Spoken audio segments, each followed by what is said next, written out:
И если вы сегодня станете говорить и распространять ту или иную информацию, ссылаясь лишь на то, что слышали об этом от некой женщины или некоего человека, свидетелем чего, по сути, вы не являетесь, то знайте, что перед Аллахом вы совершаете очень большой грех.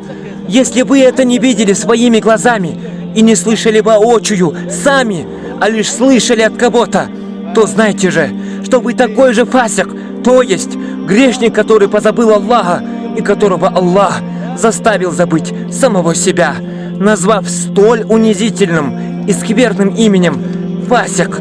Аллах не сказал, что он невежда, или человек слабого имана, или сильного, не назвал его богобоязненным или правдивым рабом, а назвал фасиком.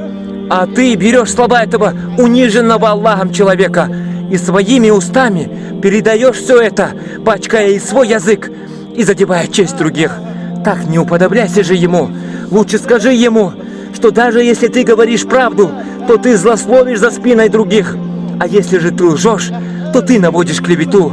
Так скажите же этим людям, что злословием вы переходите границы дозволенного Аллахом, а клеветой вы зарабатываете большие грехи.